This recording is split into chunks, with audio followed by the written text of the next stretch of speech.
Didn't have the intro. Okay, it's fine. Hi guys! Welcome back to our channel. We are recording this earlier in the day, so our live stream won't be officially live, but we're only 30 minutes early, so don't worry. We're going to be going through Judges 1 through 4 today, so you guys are going to want to read that with us. Mercedes, how's your week been? I'm just getting some final little things set up, and then we can start reading. Yeah, my week's been good. We've had a lot of fun. So, Livin, you need to stop. Our dog is licking his feet. Stop with your toes. Stop it, bud. Anyways, long story short, we're going to be reading Judges 1. We've had a great week so far. It's actually my birthday this Saturday, so we've been doing little birthday adventures all throughout the last week or so, and just having a good old time with our friends and family.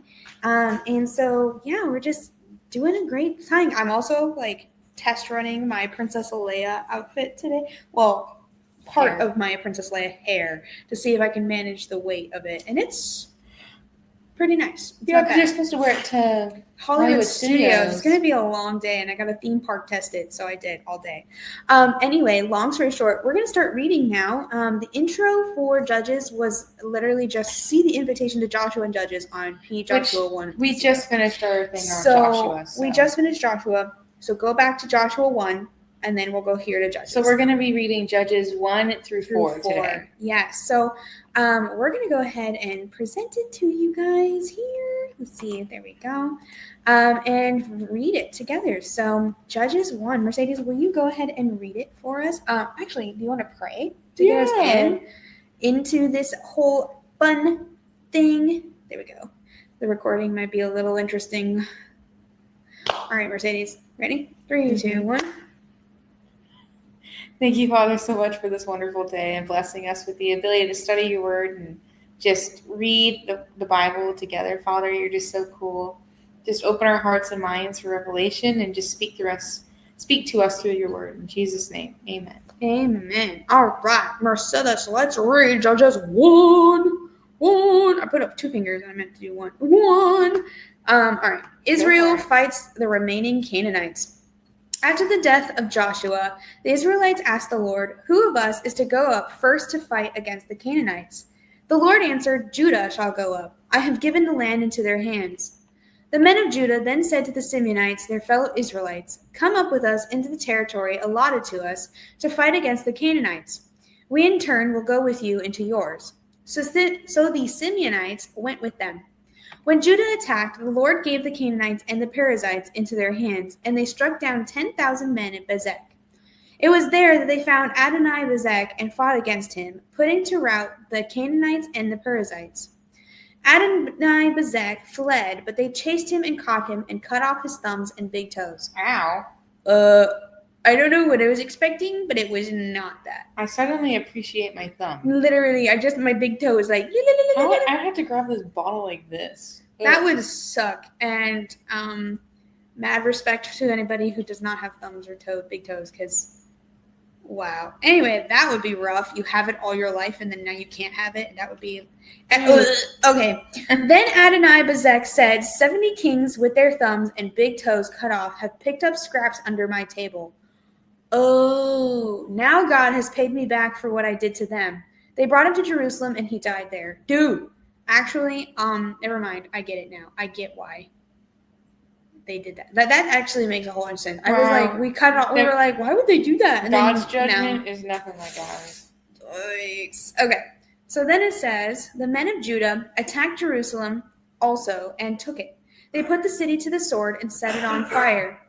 After that, Judah went down to fight against the Canaanites living in the hill country, the Negev and the western foothills.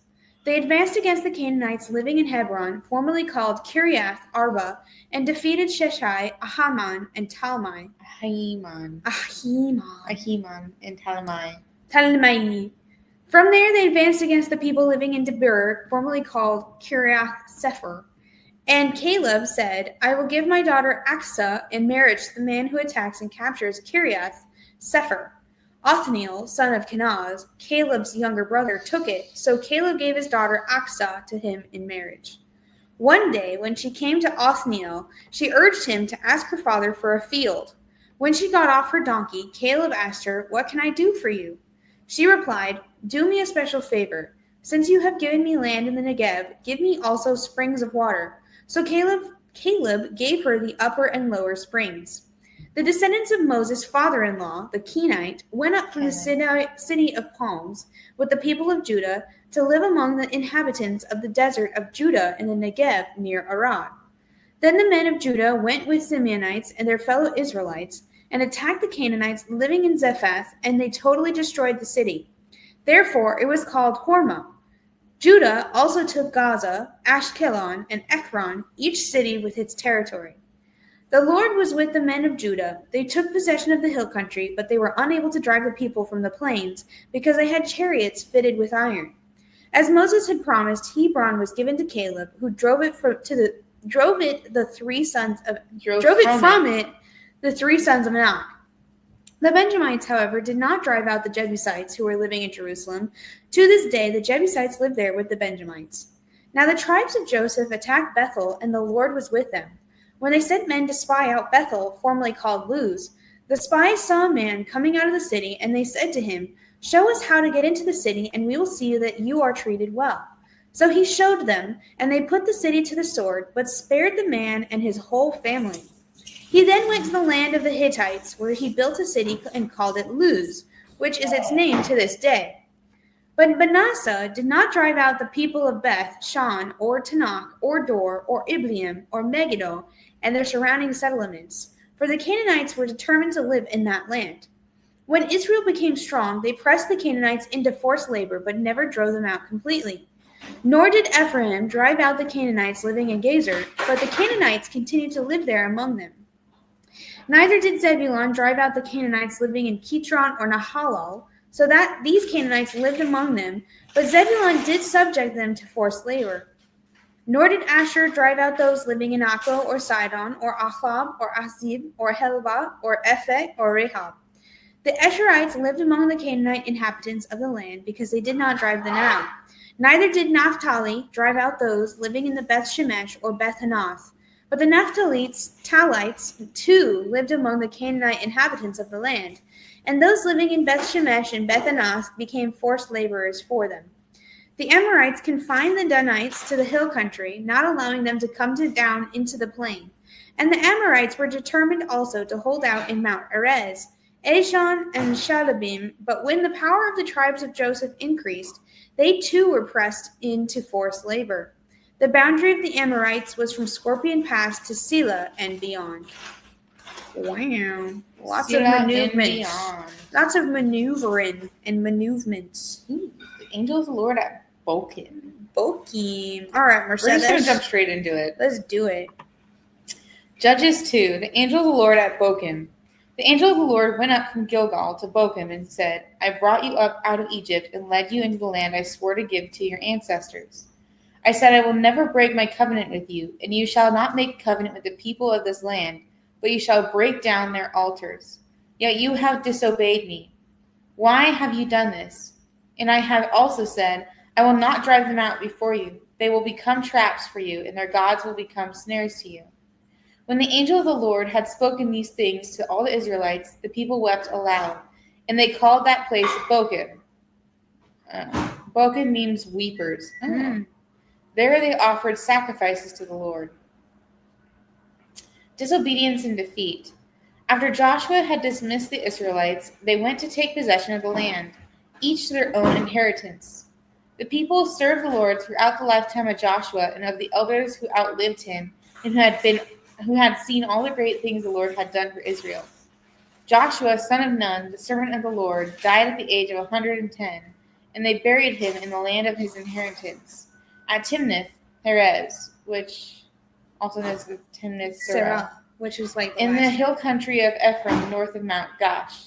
After that whole generation had been gathered to their ancestors, another generation grew up who knew neither the Lord nor what he had done for Israel. Then the Israelites did evil in the eyes of the Lord and served the Baals. They forsook the Lord, the God of their ancestors who had brought them out of Egypt. They followed and worshipped various gods of the peoples around them. They aroused the Lord's anger because they forsook him and served Baal and the Ashtoreths. In his anger against Israel, the Lord gave them into the hands of raiders who plundered them. He sold them into the hands of their enemies all around, whom they were no longer able to resist. Whenever Israel went out to fight, the hand of the Lord was against them to defeat them, just as he had sworn to them. They were in great distress. Then the Lord raised up judges, or leaders, similarly in verses 17 through 19, who served them out of the hand of these raiders. Yet they would not listen to their judges, but prostituted themselves to other gods and worshipped them. They quickly turned from the ways of their ancestors who had been obedient to the Lord's commands. Whenever the Lord raised up a judge for them, he was with the judge and saved them out of the hands of their enemies, as long as the judge lived. For the Lord relented because of their groaning under those who oppressed and afflicted them. But when the judge died, the people returned to ways even more corrupt than those of their ancestors, following other gods and serving and worshiping them. They refused to give up their evil practices and stubborn ways. Therefore, the Lord was very angry with Israel and said, "Because this nation has violated the covenant I ordained for their ancestors and has not listened to me, I will no longer drive out before any of them the nations Joshua left when he died. I will use them to test Israel and see whether they will keep the way of the Lord and walk in it as their ancestors did." The Lord had allowed those nations to remain. He did not drive them out at once by giving them into the hands of Joshua. I got it. I'm sorry, I can't got seem you. to click on it. You're good. I was giving it over. No problem. Very interesting how immediately they're worshiping Baal again. You know what's funny is like you warned me about this when we were reading the Old Testament in other areas of other Bible studies, and I was like, nah. But the more I'm reading the Old Testament, I'm like, dude, it's literally back and forth, back and forth, back and forth. It's back and because forth. the generations didn't. Pass down the knowledge. Yeah, because that's what literally it said, is that the new generation that knew not of what the Lord did, which is like, I don't know, it's kind of crazy to think about. All right, Judges 3. These are the nations the Lord left to test all those Israelites who had not experienced any of the wars in Canaan. He did this only to teach warfare to the descendants of the Israelites who had not had previous battle experience.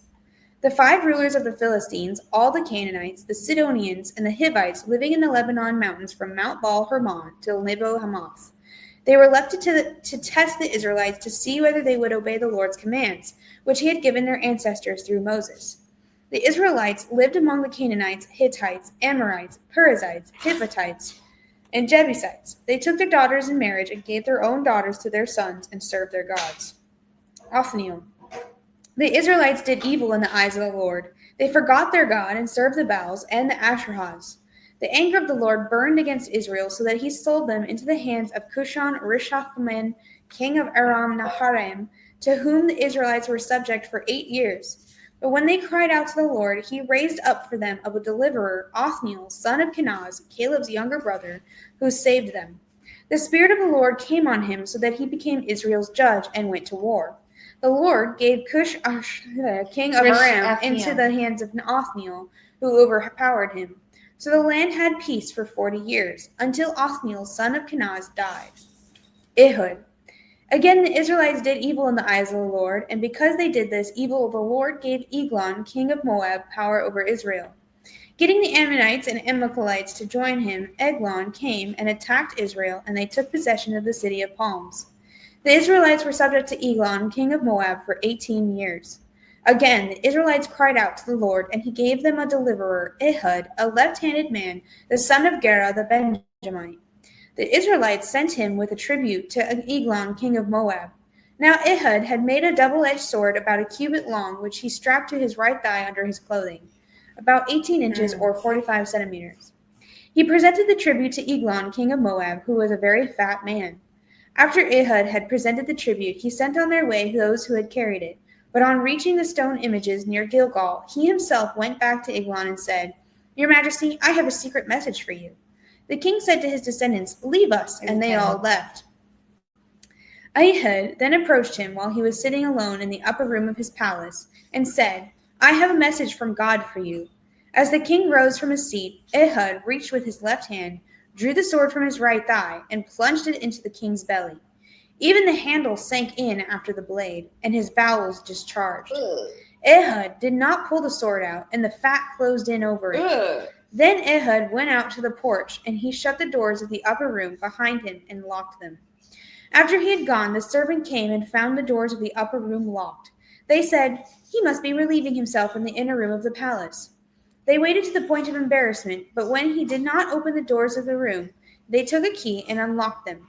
There they saw their lord fallen to the floor, dead. While they waited, Ehud got away. He passed by the stone images and escaped to Serah. When he arrived there, he blew a trumpet in the hill country of Ephraim, and the Israelites went down with him from the hills, with him leading them. "Follow me," he ordered, "for the Lord has given Moab, your enemy, into your hands." So they followed him down and took possession of the fords of the Jordan that led to Moab. They allowed no one to cross over. At that time, they struck down about 10,000 Moabites, all vigorous and strong. Not one escaped. That day, Moab was made subject to Israel, and the land had peace for 80 years. Shamgar. After Ehud came Shamgar, son of Anas, who struck down 600 Philistines with an ox goad. He too saved Israel. What's an ox goad? And an ox goad is like it's a tool that I think is just like a little What is an poking ox stick. goad? It's a poking stick, basically. What is an ox goad?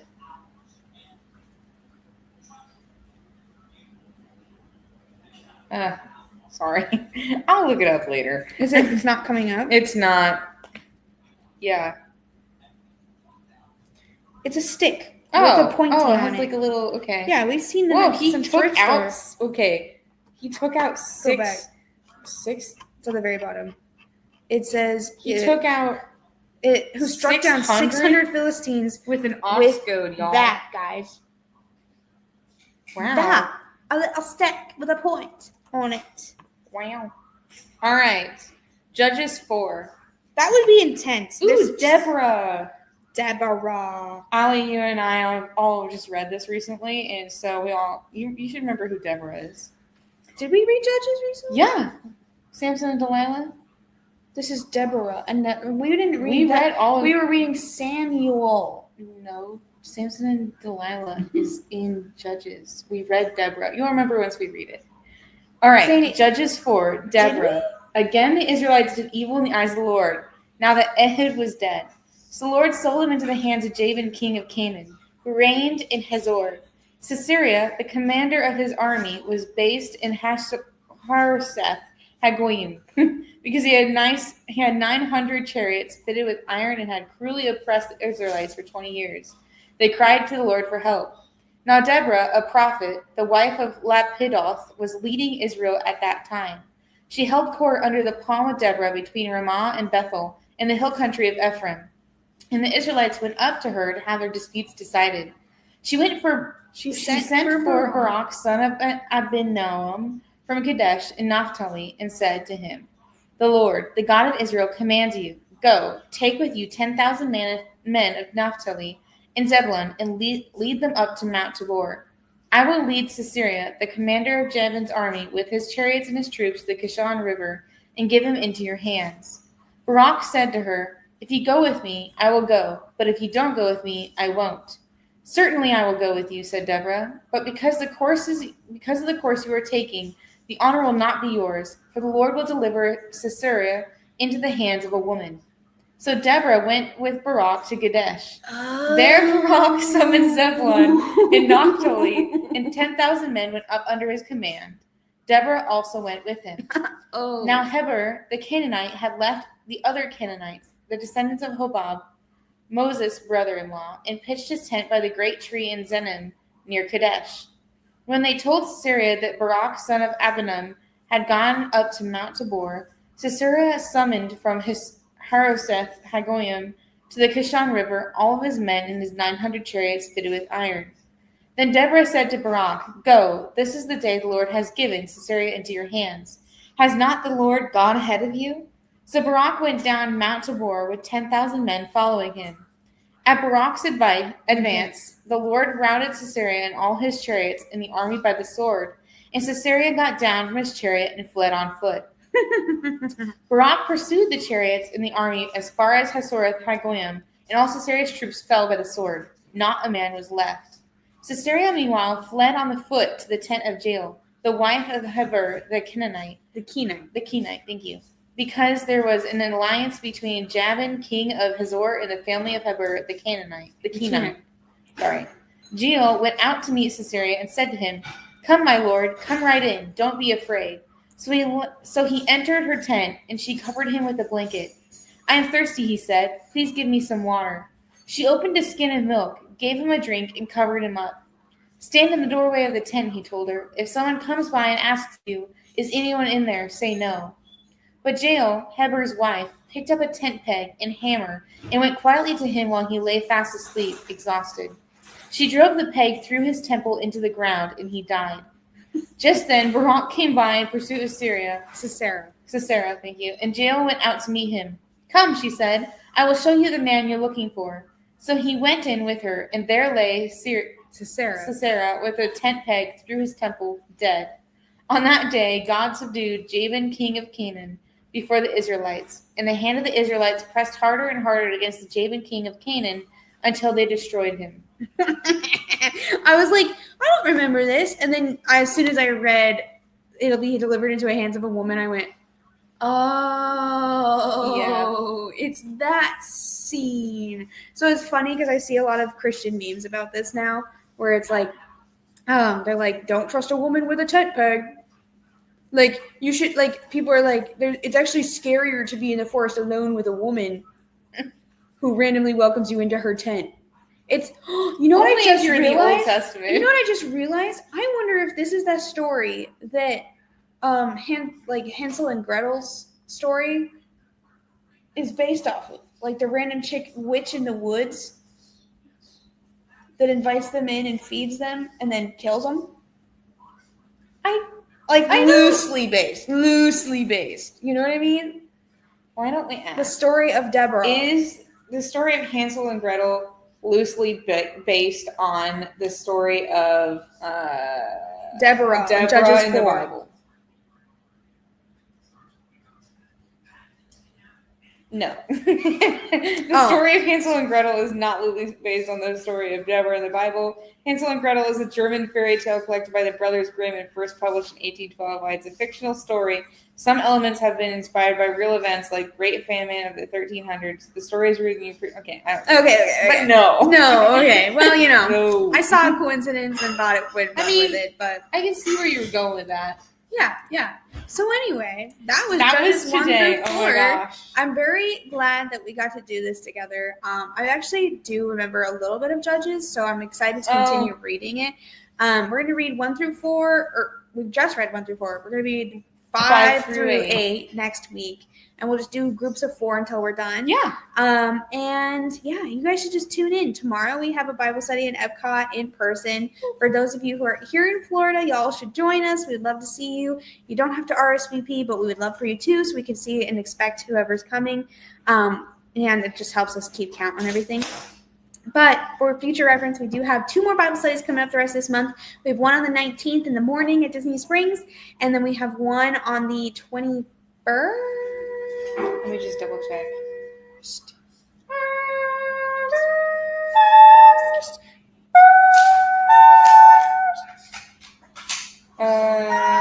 23rd? Why are you doing that? Just go to the... I'm going... I see what you're saying. I guess it was on my page. Good calendar or something. Okay, so it's the 22nd. The 22nd at the Wilderness Lodge. I guess I literally could have just gone to mine. Mm-hmm. We're going to be going to the Wilderness Lodge doing s'mores and a Bible study that night. So definitely go check out our Instagram page, kingdom.siblings on Instagram.